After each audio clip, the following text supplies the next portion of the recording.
This is the Queen, now in her 80s, picked up an imaginary banjo and began singing, "When I'm cleaning windows." She was at her most relaxed and normal, with grooms, with breeders of racehorses, with jockeys, with stable lads and lasses, with pigeon fanciers. These were the people that she felt easy with. Oh, I did something very naughty that day. There was a race being started by Prince William, and there was a starting pistol which he fired. Then he put it down, and I said to him, "Do you mind if I take that? It's got your DNA on it."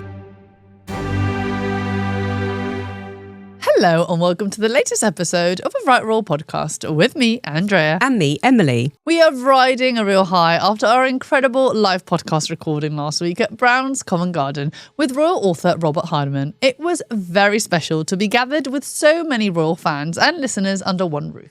Yes, there were so many fascinating insights about the late Queen Elizabeth II and what she was really like. If you missed it, not to worry, our Hello VIP members can access the full recording by signing up to Hello VIP via the Hello Magazine website. I think we're both really excited for our guest this week, none other than broadcaster and royal biographer Gyles Brandreth.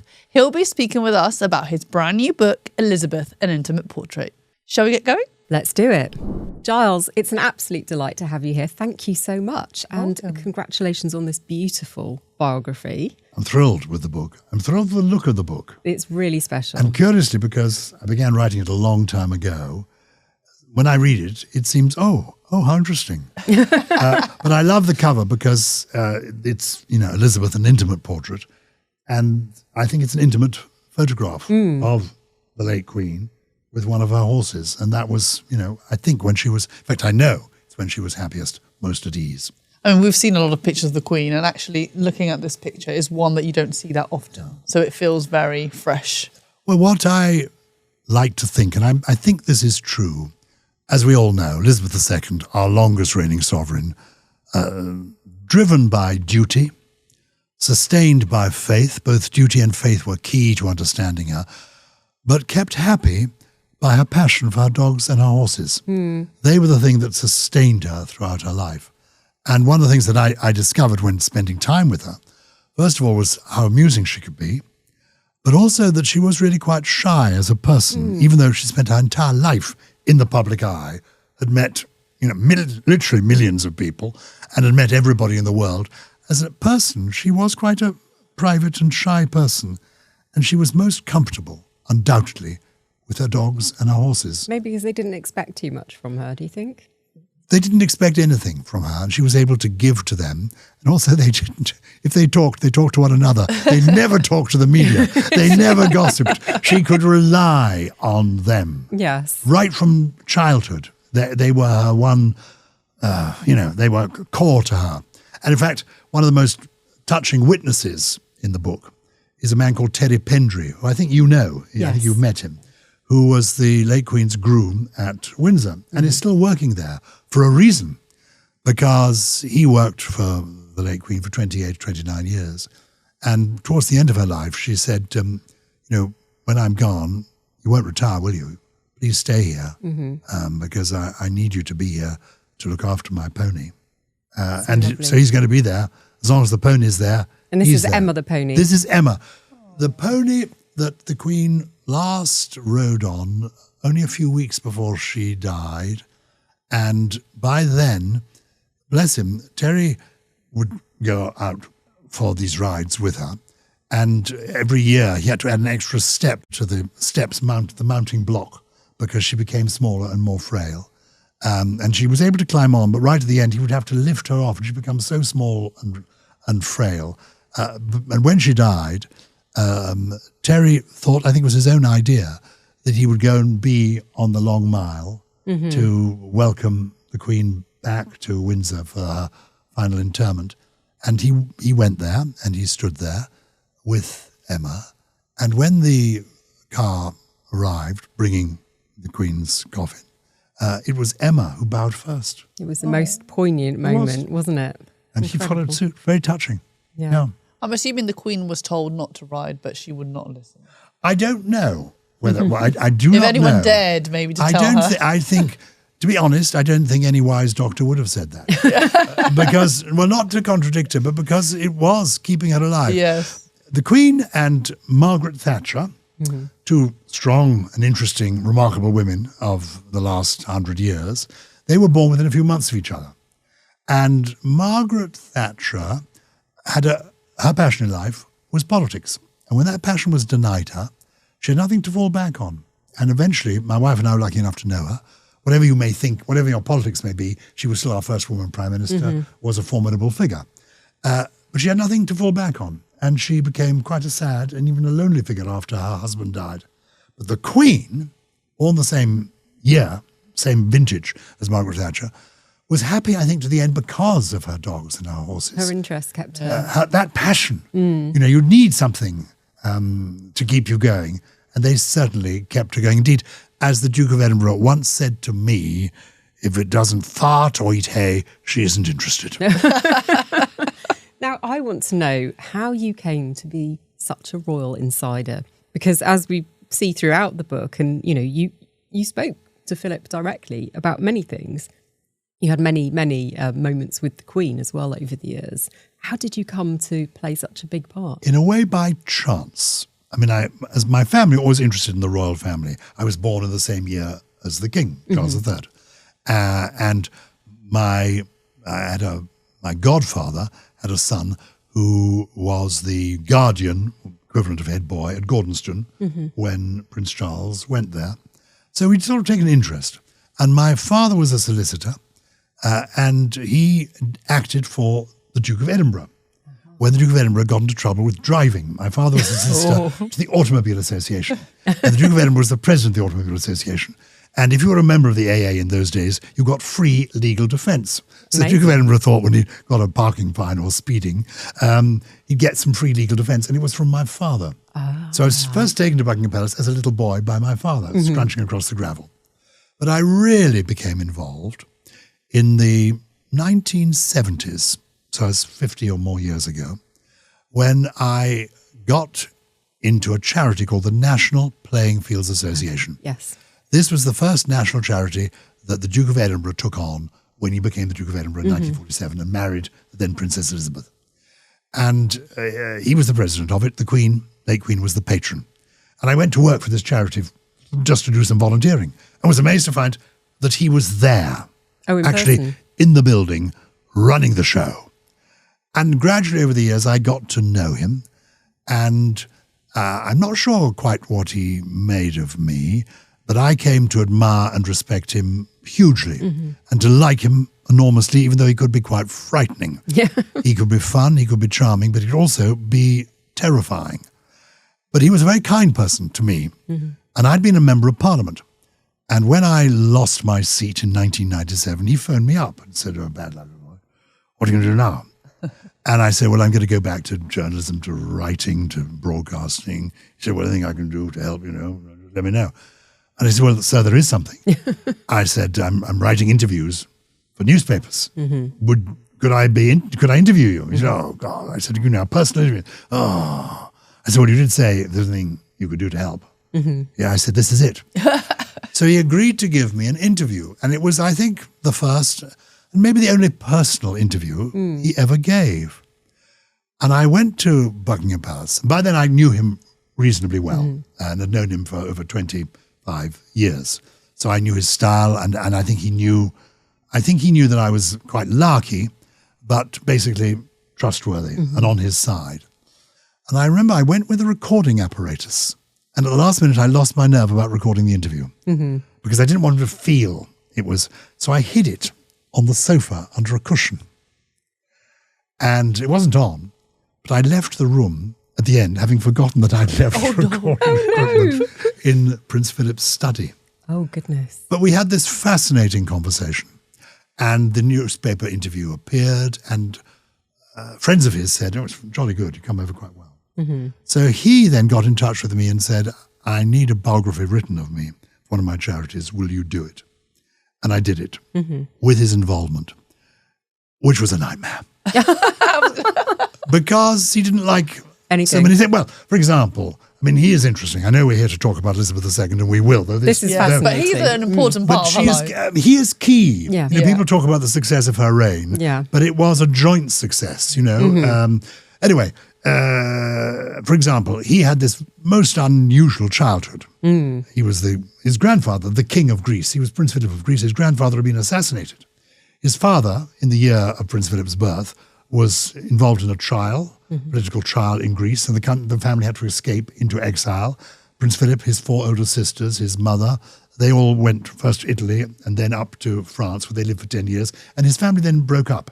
His mother had a nervous breakdown, ended up in a clinic in Switzerland. His father floated down to the south of France and ended up living on a yacht with a girlfriend. And his older sisters, they married different German princelings. So I wrote about this in the book. And 2 things.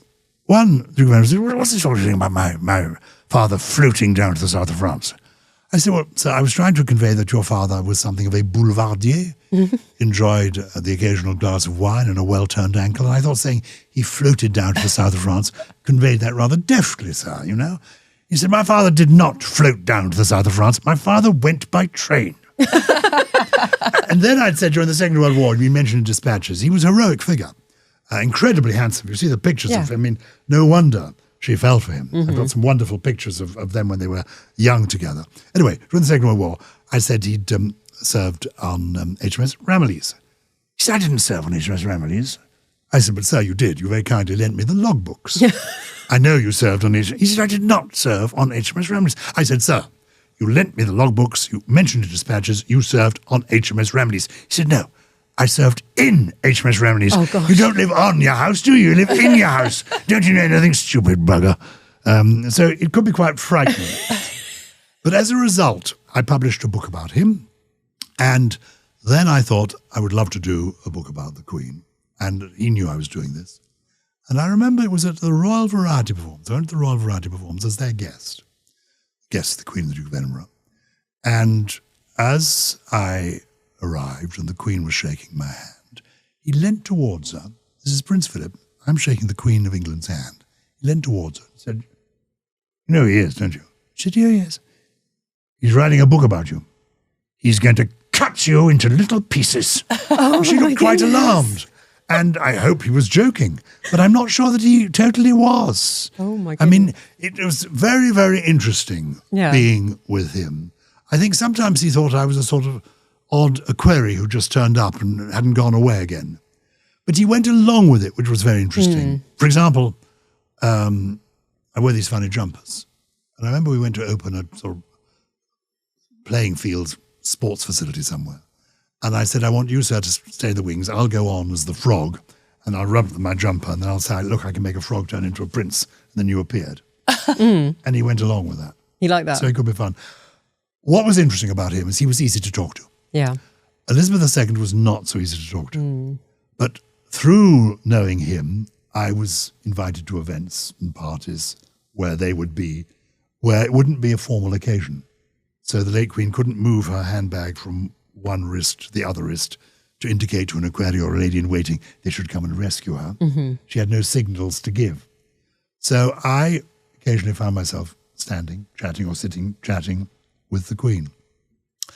And because I don't know much about dogs and horses, how do you begin the conversation?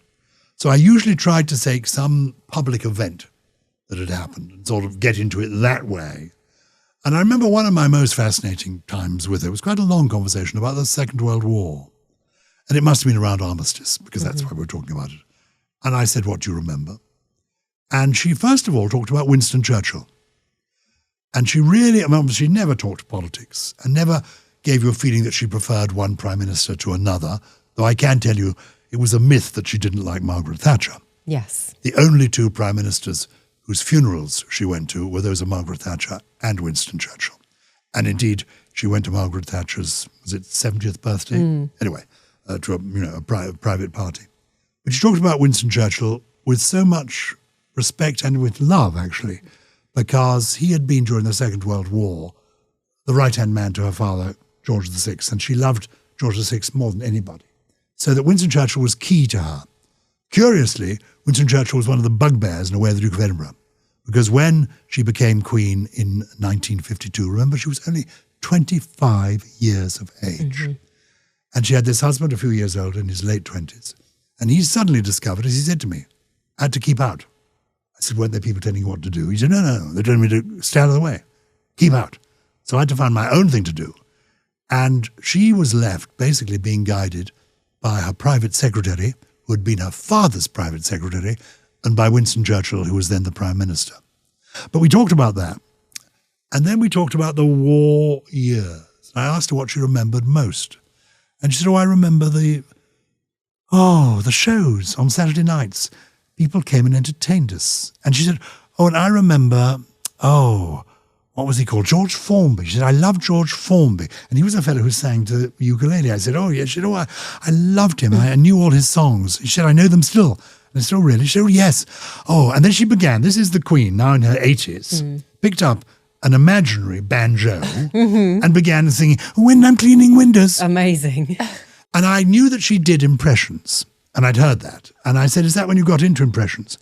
And she said, yes, it was during the war, because there was a woman who did impressions on the radio, the wireless, who I admired hugely and who came to Windsor Castle and entertained us.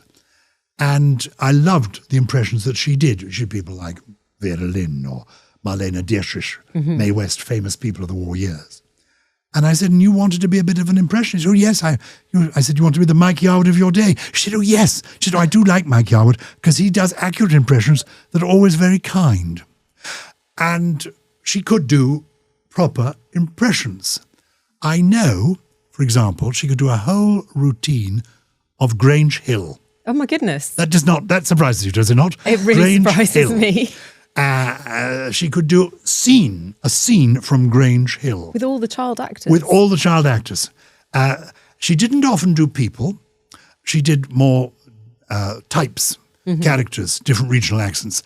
Though one of her private secretaries said, Reverend Ian Paisley is to die for. Oh, I'd pay so much money to hear her do that. Not only that, she could do things. Obviously, she could do horses and dogs, but she could do aeroplanes. Because she lived at Windsor Castle, as she liked to say as a little joke. So annoying to have built the castle so near the airport. Anyway, that's what they did. And she could recognise, for example, whatever the make of aeroplane was. And she did a very effective Concorde landing. And the change of gear, the wheels coming down, all the noises. She could do Concorde landing. And Terry Pendry, her groom, told me that they would go for rides in the afternoon when Concorde was coming in. And the Queen would always wave at Concorde because she loved the aeroplane. She would wave at it.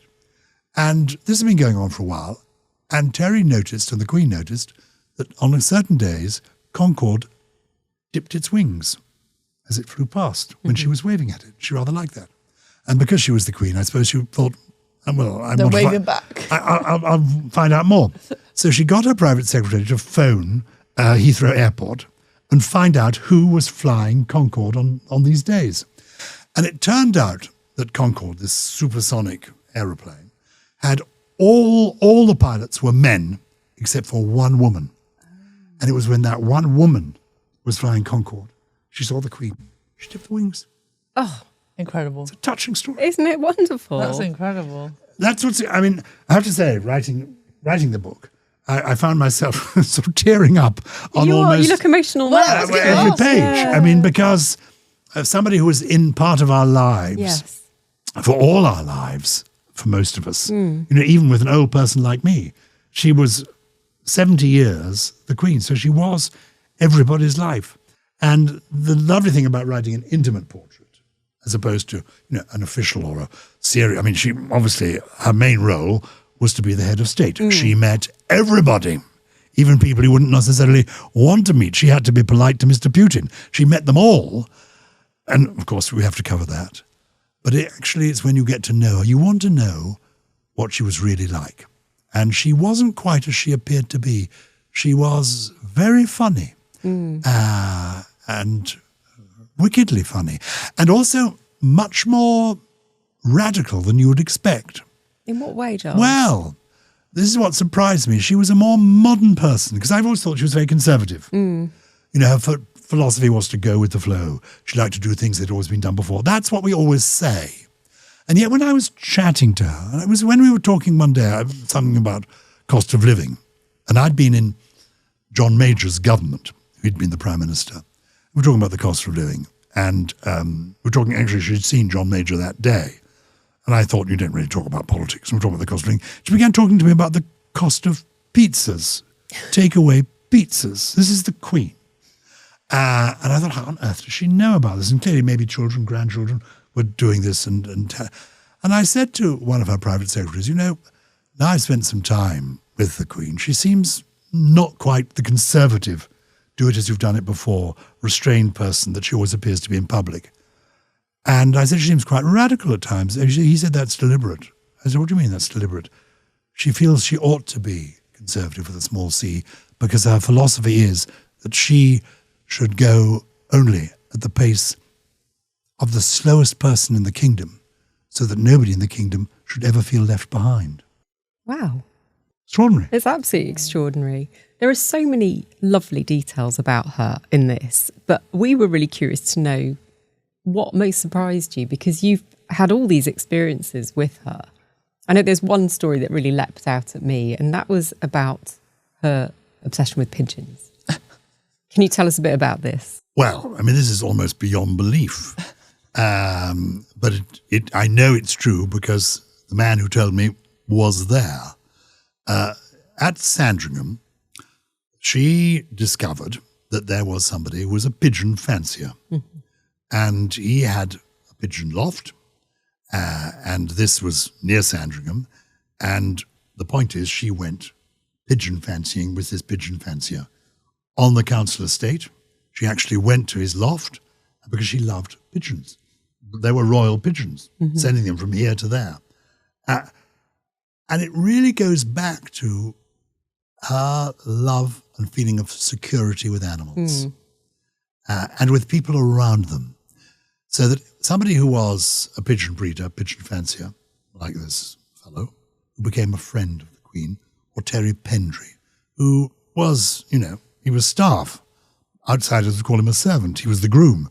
But actually, the Queen saw him as a friend, and he never overstepped them. None of these people ever overstepped the mark. He always knew she was the Queen. That was one of the challenges. There was an invisible moat around her. People always treated her. But when there are animals there, you can't really quite do that because the dogs are snuffling, the horses are in your face, the pigeons are flying everywhere. It's not easy. So she was at her most relaxed and normal with grooms, with breeders of racehorses, with jockeys, with stable lads and lasses, with pigeon fanciers. These were the people that she felt easy with because they spoke the same people language. that loved animals the same as she loved them. But you're right. It's an extraordinary phenomenon. The Queen on the council estate having mugs of tea with the pigeon and fancier. chatting pigeons. Yes. You also talk a lot about their marriage, what they were like as parents, the Queen and Prince Philip. You also uncovered a story about the Queen. Well, I hadn't heard of it before. The Queen suffering a miscarriage as well. Oh, yes. So lots of... Yes, and yes, because this is the book. And I decided this is, I am telling my story of Elizabeth II. So I'll put it all in, If the king was circumcised and it happens to be in knowledge, you put it in. If the Queen, I'm told reliably at once, it goes in. But I'm not saying it myself, I'm just quoting witnesses. Yes. Because I think I'm the person probably who talked about, the cause of death and all of that for the first time. So that is in there, but I hope it's sort of almost in passing. Her relationship with Prince Philip is fascinating because to live with the same person for so long and to get along so well is extraordinary. They were an amazing double act. And I was very pleased that one of her friends who had been at the wedding actually wrote to me when they'd read the book and said, I think you're the first person to get them right. Because they had this understanding, because nobody could treat her normally. I remember being at the Royal Variety Show with them. And in the interval, we went into some receiving area where the Queen, because she was there that day, was to be presented to lots of people. And the Duke of Edinburgh and I stood at the side of the room. And when he was with her He was very protective of her. He would say to the press, out of the way, out of the way. People want to see the Queen. Out of the way. Really quite frighteningly. And so he really did. So we were standing at the edge of the room and he's holding a glass, leaning against the wall, watching the scene. And she was very small and she turned towards him and caught his eye. And she was holding a glass too. And he raised his glass to her. Oh. Yeah. And she raised her glass back. And I thought, this is it. This invisible moat. And yet there is this thread between these two people. As he often pointed out to me, he was far more royal than her. They were both great-great-grandchildren of Queen Victoria. But he had been descended on both sides from royalty. She on only one side. There wasn't a Tsar, an emperor, a Kaiser who he wasn't related to.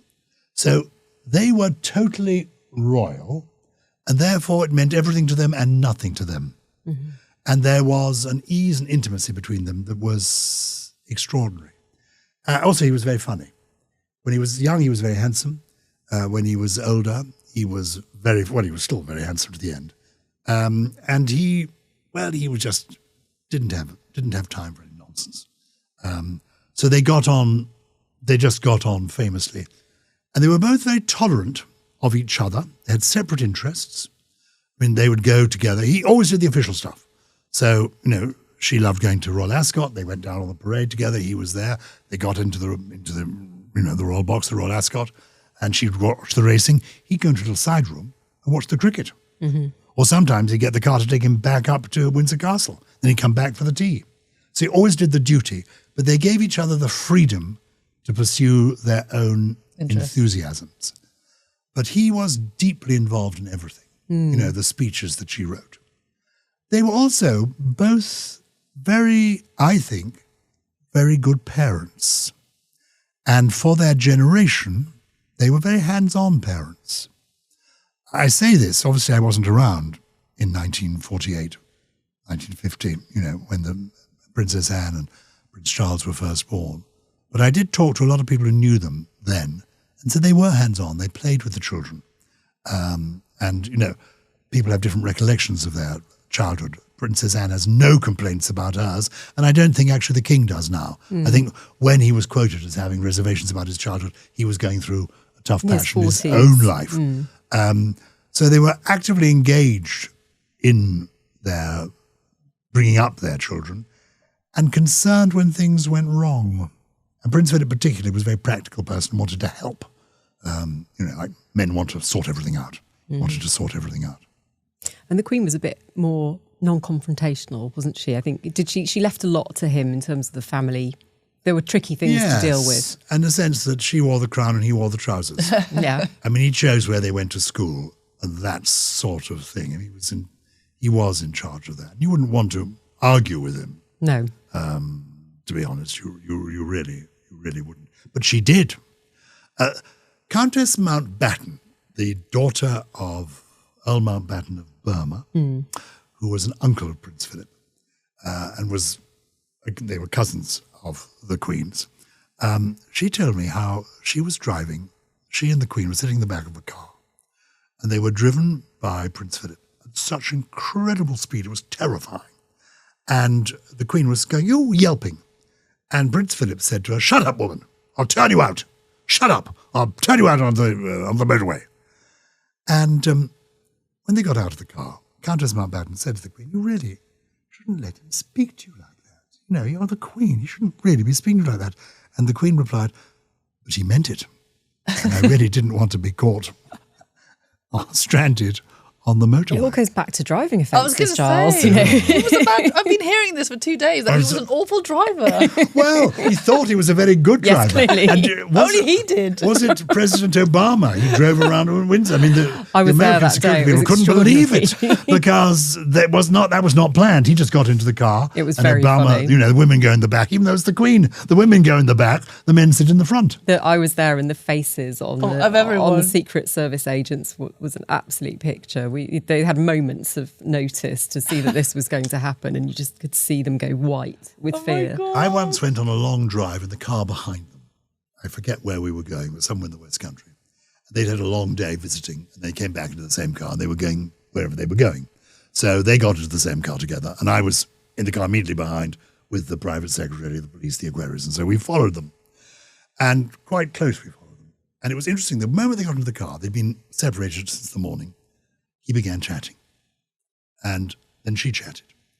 And for half an hour, you watched these two late middle-aged people, because this is quite a few years ago, just gossiping and chatting together, laughing for half an hour, just good-humoured conversation.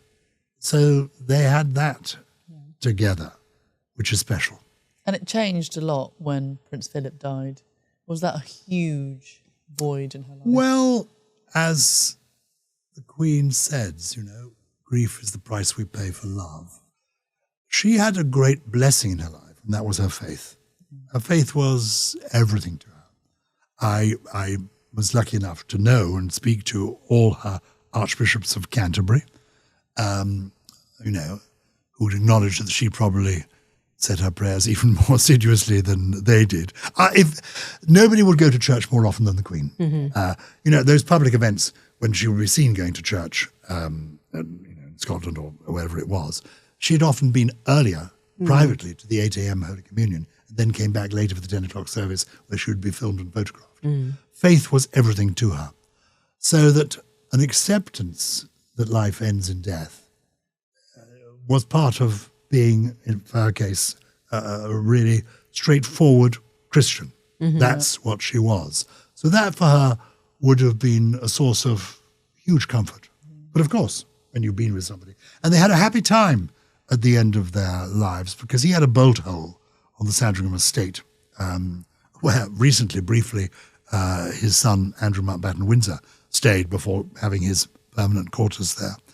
And it's quite a normal farmhouse. And Prince Philip used it as a kind of bolt hole. And during lockdown, though, the Queen went and joined him there towards the end of his life. Mm. So they almost played house together. Yeah. And took them back to some of their best days, which were after the war, when she was simply really a naval wife. She was Princess Elizabeth. She was going to be queen. But he was serving, and they could have a more domestic time. So towards the end of their life, they had that as well. I think it's really quite extraordinary to see how much he supported her. But I'm interested as well to hear what you think about the way younger generations may model themselves. I'm thinking particularly of William and Catherine, having their, the Queen and Prince Philip as sort of role models for their own future positions. Well, do you think that will be quite influential? I think it's hugely influential. I think it is hugely influential. I actually saw Prince William on the day that there was the handover of something. The Duke of Edinburgh was handing something over to the next generation. And I remember the day vividly for a number of reasons. One, the Duke of Edinburgh couldn't come because he was not well, but the Queen was there. I remember too, I did something very naughty that day. There was a race being started by Prince William, and there was a starting pistol which he fired, and then he put it down. And I said to him, "Do you mind if I take that? It's got your DNA on it." So I picked it up, and I took this. I've still got it. I took this starting pistol. Have you sent it to a lab? And I put it very carefully in my pocket. Oh my God. Little thinking, of course, that later in the day I'd have to leave this enclosure and I'd be going through security. With a gun? With a gun. And they discovered I had a gun on me. It was only a starting pistol, and I told the whole story. Anyway, that's not the point of the story. The point of the story is this. I was seconded to walk around with Prince William and Catherine.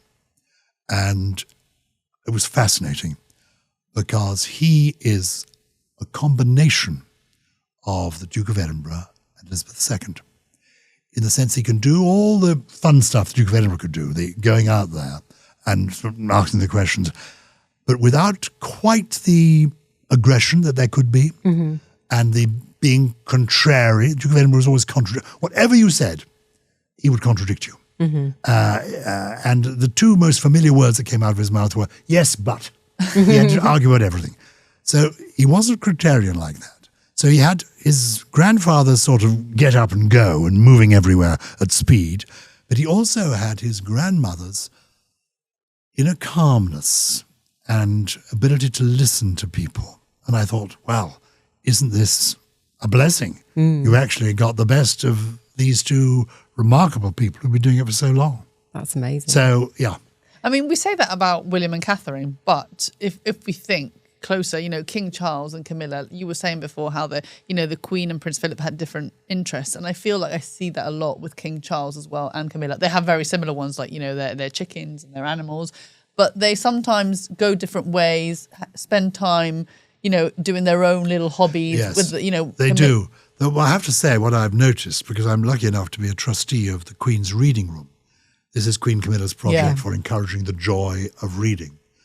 And I've noticed that when she has events, the king, unannounced, often turns up. Which I know. She comes down the stairs. Yeah. He comes walking 2 paces behind her. He plays the consort on those moments, doesn't he? And he applauds first. Yes, he's so proud. Yeah, so that's quite touching. And that's a little bit different from the way the late Queen was with Prince Philip, who always was attendant upon her. But I don't think she ever came and played second fiddle. No. It's nice and refreshing, though, to Not see. after she'd been in the car with him anyway. No. I wanted to ask you, though, that there are some rumours, there have been so many rumours over the years about the late Prince Philip, and I think you deal with it very deftly in the book. Well, I hope I deal with it truly and accurately. Well, you do. You don't shy away from it, but also, when push comes to shove, you say, look, I don't think anything happened. Well, you see, this is what people don't want to believe this. But I go into this, you will have to get the book for this. It's an intimate portrait, really, of the Queen, but it's also an intimate portrait of the Duke of Edinburgh, whose loyalty to the Queen was complete. That's what his life was all about. And yes, he had flirtatious friendships. He was of a generation where maybe that was more acceptable than it would be now. And indeed, I talked to a number of people and quoted at length one of them, who had been a very close friend of his. And in the sense that nothing happened. Doesn't mean to say there wasn't an intimate friendship. But I don't believe he was a philanderer. And you will get, no doubt, books, people saying these extraordinary things because it sells. But I do remember once, a long time ago, in the 1990s, I went to see the Duke of Edinburgh, and he produced from a drawer a folder of cuttings. He said, look at this. And they were newspaper cuttings, mainly from foreign newspapers, a lot of Australian newspapers, about alleged affairs that he was supposed to have had with all sorts of people, other members of the royal family, actresses, models, going back over many years. I mean, it was a thick folder of cuttings. And he says, not a word of truth in this, not a word of it. What can I do about it? Now, what surprised me was that he'd kept the cuttings. It obviously really annoyed him. Really annoyed him. He then photocopied them and sent them to me because it so annoyed him. And he said, what can I do about this? And he said, if I take it to court, as Prince Harry has done in recent years, it ends up, as we've seen, everything is then replayed in court, and you end up saying no smoke without fire, what was going on, etc. So he just had to grin and bear it. But he did find it very, very frustrating. I mean, there were ludicrous stories about, rumoured at the time, about the late Queen having had an affair with Lord Carnarvon, who was her racing manager, and indeed was a very close friend of the Queen's. I mean, really, a best friend because of the horses. That was their shared love. The truth is, the Queen and Prince Philip loved Lord Carnarvon and his wife, and they would go there to celebrate their wedding anniversary, and they would have family suppers, all of them, with Lady Carnarvon making the supper. But the photograph, of course, was only of Lord Carnarvon with the Queen looking at the animals. So what was going on? And then people suggested that he could possibly have been the father of, I think that rumour's resurfaced just this week. It has resurfaced, and it is, I mean, anyone who knew the late Queen for more than, I'd say, 30 seconds, but certainly for more than a few minutes, and if you've actually observed her, will know that this woman never had an affair with anybody, apart from her husband. I mean, that's the way it was. It is just impossible. And actually to be going around saying it is wrong. And when people are dead, it's, I think, doubly wrong. Makes it worse because you can't be sued. It's very distasteful, get away with saying isn't it? anything. So there's certainly nothing in that. But I don't shy away from that. And indeed, I went to interview the present Lord Carnarvon, who happens to be a friend of mine, Geordie, about it. And I said, did your parents know? He said, yes, they knew, and the Queen knew, and Prince Philip knew of these rumours. And my parents found it so embarrassing, as you can imagine. I mean, my father just didn't know what to do. Yeah. So it's ghastly when people... Horrible for the people involved, actually. It's fodder and for the you have newspapers. to remember, which is curious, that these people are real people. That's why, for the Queen, the dogs, the horses, the pigeons were so important, because they knew she was a real person. Now, you mentioned before that you know a lot of details, or you were the first to publish details about her death. What else have you uncovered about her later life that has surprised you the most? Surprised me the most?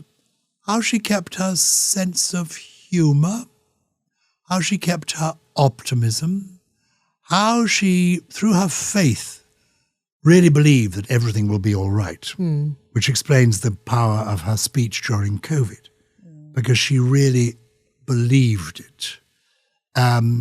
She and Prince Philip, they believed in the philosophy of breaking the mirror. They didn't think about themselves at all. I know that they were both anxious when Diana and Sarah Fergie came on the scene. There was so much coverage for them that they might think it was about them. And I remember the Duke of Edinburgh saying to me, in 1953, we went on a royal tour after the coronation. You won't remember. So I don't remember. He said, we went to Australia, and millions of people, millions, turned out to cheer the Queen. It wasn't me, they came out to cheer the Queen. And if she, as a young woman, had thought it was for her, it would have been corrosive. And he said, my fear is that we've been turned into a soap opera, that we're perceived as celebrities. And if they think they're celebrities, they're going to come a cropper. Because, so he believed in breaking the mirror, not thinking about yourself. Don't turn your life into one long selfie. Don't brood about yourself. Always talk about other people. They never talked about themselves. I said, well, you gave the first television interview, sir. He said, yeah, but to talk about my projects, not about me. Nobody's interested in me. I said, well, they are, unfortunately. But I think that's what surprised me. There was no self-pity in the Queen at all. And I read somewhere the other day, I don't know where it was, that towards the end of her life, I actually saw this in a headline, that she was gaga. I mean, I don't know where that came who from. wrote that. Was not kind. But it also, if I may say so, it is completely incorrect. Bollocks. I mean, you can say that louder if you like. Well, no, I don't wish to, because I'm not the Duke of Edinburgh, who might well have used that word. But it's extraordinary to say something that is the reverse from truth. It gets into print and then people begin it. Believe it. But again, as you say, when people have passed away, yeah, you can say anything. People think there's free reign. The truth is, her passing was extraordinary because she was as sharp as a tack. 2 days before she died, in the morning she was doing her official duties, saying goodbye to one Prime Minister, welcoming another. My little joke is that the government of the day was trying to get through as many Prime Ministers as possible, as quickly as possible, to get her into the record books. Otherwise, it might have been Queen Victoria who had more Prime Ministers. So they were trying to get them in. But she did her duty in the morning, and then she watched the races in the afternoon, and one of her horses won. So what a way to go. I know, on a high. And though she'd been ill for a while, she knew. Well, we all knew, because you could see her mobility was limited, etc. And also she was 96 years of age. And then she went. Yeah. Well, what a perfect way to go. And she knew she would be going in Balmoral. It's what we've heard recently, that she knew it was her last summer. Yes. Well, I don't know. I've not yet been that age. My mother died at the same age of 96. And you do know. Yeah. I think you know. I think so. I wanted to ask, just back to your point about breaking the mirror, which I think is fascinating. What do you think that the Queen and Prince Philip would make of the way other members of the family have absolutely talked about themselves? And I'm thinking in particular about Spare, for example. Interviews. And the Netflix docuseries. Well, we know what they would have thought. I mean, that's totally what they would have thought. Which is don't do it. Yeah. Just you end up where you are. Just don't do it. And I do know how much they loved their grandchildren. Yeah. But they would think it total madness. Yeah. What is to be gained by it? Nothing is to be gained by it. That was their view, and they never did it. The other thing to say, though, is that they did go with the flow. They recognized the changing media scene. That's reflected simply actually, It's a wonderful display of the Queen's fashions over the years. Yes. Seeing, as it were, the hemline changing. But if you watch the way her accent changed over the years, from that very pinched voice right at the beginning through to more relaxed and that, they know that the world changes. They know they have to be adaptable, but they wouldn't have advised that. No. Don't do it. Talking about the Duke and Duchess of Sussex, which was briefly mentioned, you actually mentioned the reaction of the Queen to the naming of Lilibet, which is not as negative as it has been portrayed in the media. Yes, I mean, because that's the way the Queen was.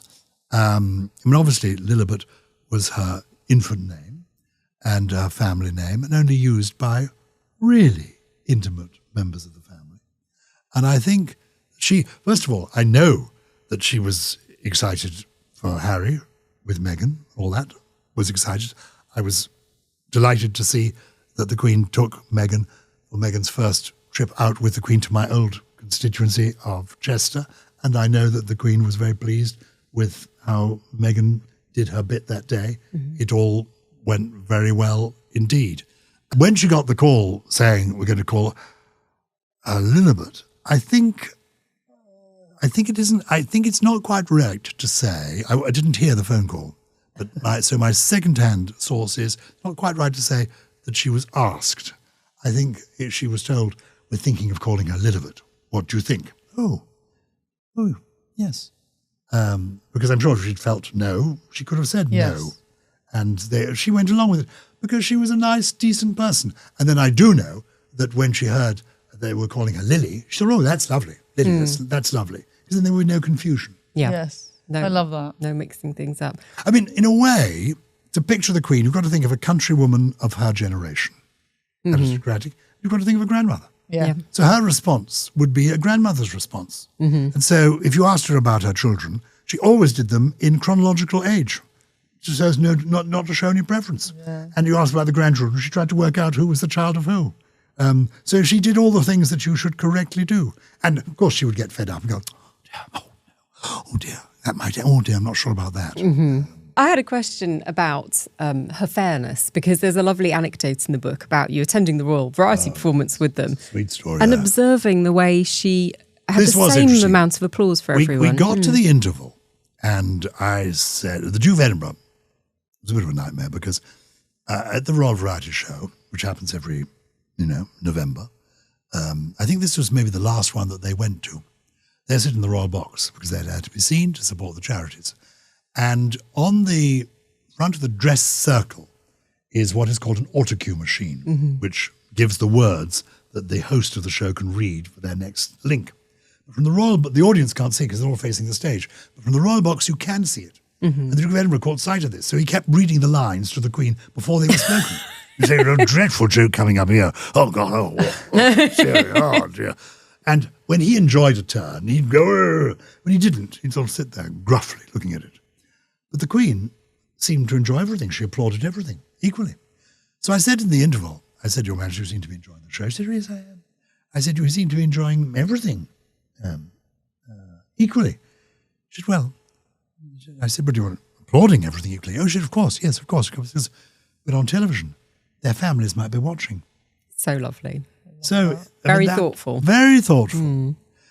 But it wasn't a performance. I noticed on that occasion and many other occasions, waiting to go into a room as part of the royal party there at the front, and then you're in attendance a little bit behind, that if you were with actors, they would be getting ready to go on stage. They'd be getting themselves psyched up to go through the door. The Queen was never like that.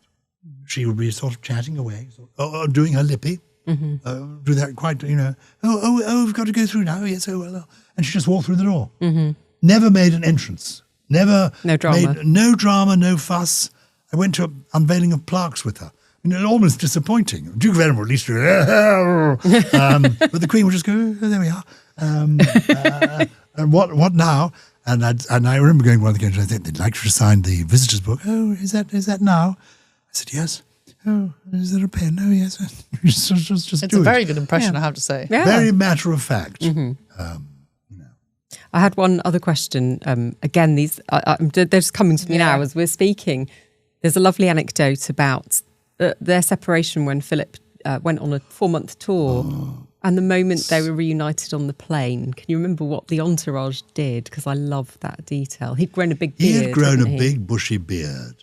And this was a controversial tour because he was testing the new Royal Yacht Britannia and he was taking it to parts of the Commonwealth that had never been to before.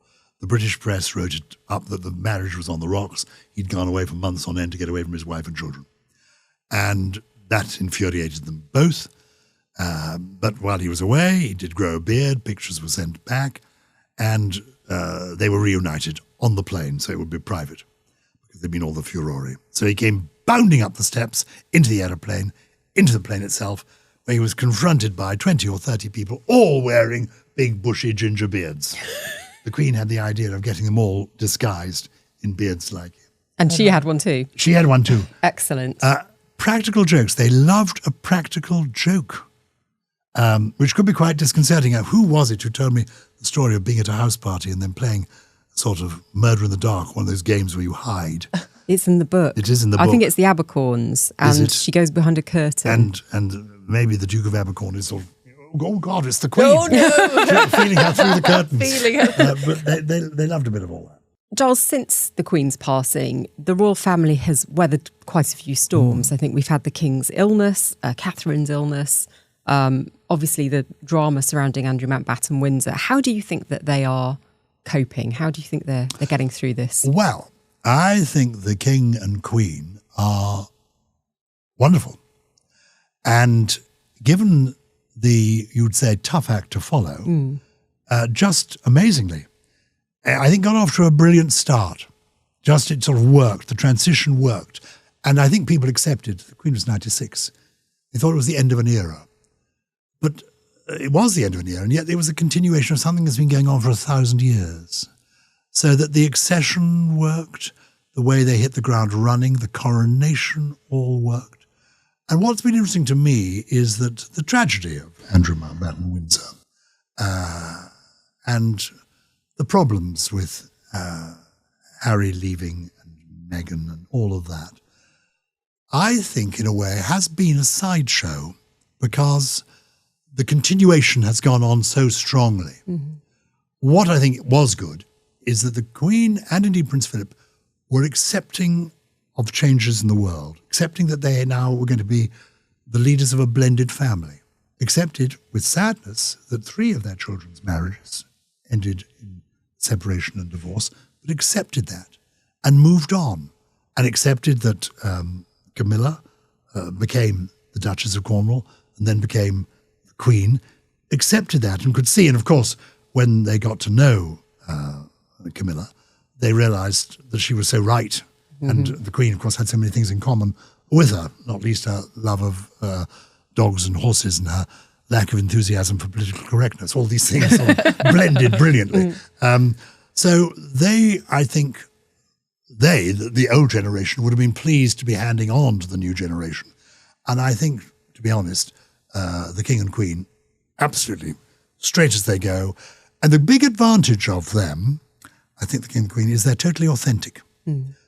People believe that what they are is what they are. Yeah. The King also had the advantage of being proved right.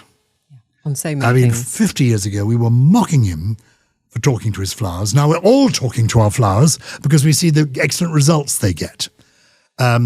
He has been right about so many things. He's clearly totally decent. She is totally authentic. What she cares about, she really cares about.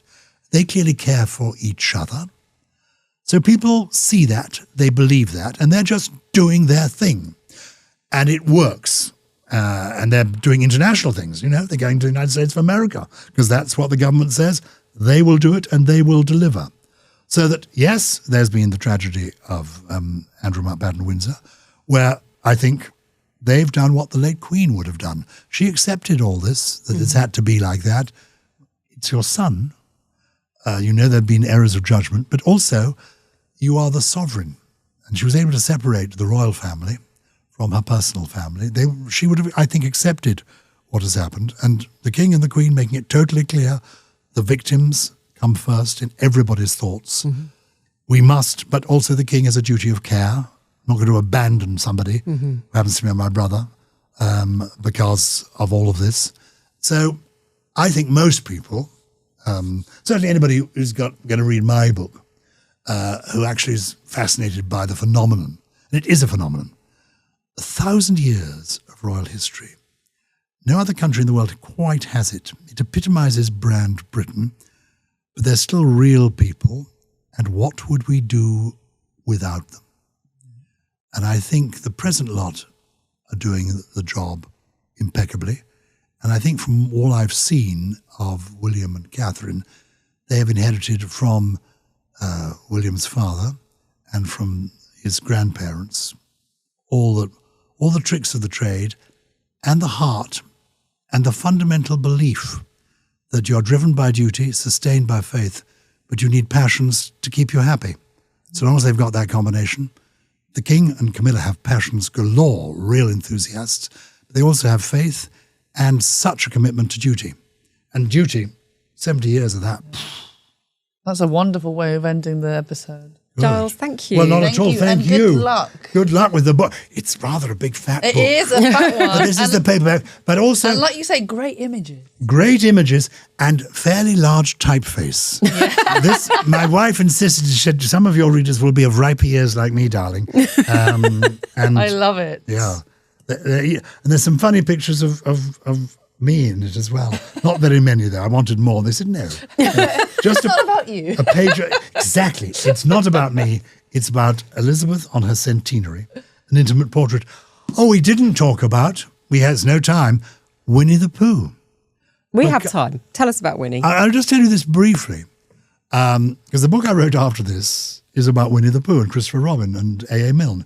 It's the centenary of the Queen and the centenary of Winnie-the-Pooh. It's extraordinary. And everyone thinks that the Queen loved Paddington Bear most. That's because everybody knew the Queen in recent years, and that was that wonderful sketch with her and Paddington Bear at the time of the Platinum Jubilee. And she did love Paddington Bear. She told me she also liked Rupert Bear, but she told me her favourite bear was undoubtedly Winnie-the-Pooh. And when she was married in 1947, the Archbishop of York gave her a children's book by A.A. Milne as a wedding present. She was that much of a fan. Yeah. And the first book, she told me this, the first book dedicated to the Queen when she was born as a little baby were the songs of Winnie-the-Pooh. Her first book was lovely. Winnie-the-Pooh. So they had a centenary together. So there you are. I love so that. She loved Winnie-the-Pooh. This is So hot off the press. In fact, hot off the press. In fact, hot off the press Queen's is my favourite bear biography of revealed. Winnie-the-Pooh. So it's called Somewhere a Boy and a Bear. Well done. And she couldn't read that. So I've sent it to the new Queen. I'm sure she'll be a big fan. So I hope she'll read that. But I love the look of it. It's the #1 bestseller. Congratulations. Compelling, fascinating. Was it reviewed by Hello? Oh yes, look at this. Hello. Yes, Prints of a course. unique picture, fascinating insights. Hello. Hello. Anyway, it's wonderful to be on the Right Royal podcast. Thank you so We much, loved Giles. having you on, Giles. Thank and you. Giles, you've said it yourself. When you get to 96 and you're not Gaga, you'll have to come back. I would like to come back to this. I want to get to... In fact, my next book is about living to be 100. Okay. And I have to give the money back if I don't get there. The Duke of Edinburgh, lived to 99. He did. That's the way to do it. Yeah. Yeah, that's the way. Thank you so Thank much. you. It's Well, thank been you. an absolute delight. Thanks. That's all from us today. Thank you so much to Giles for joining us and to you for listening. Don't forget, you can get more from Hello with our entertainment podcast, The Daily Lowdown, available on Spotify, Apple, and wherever you get your podcasts. Bye.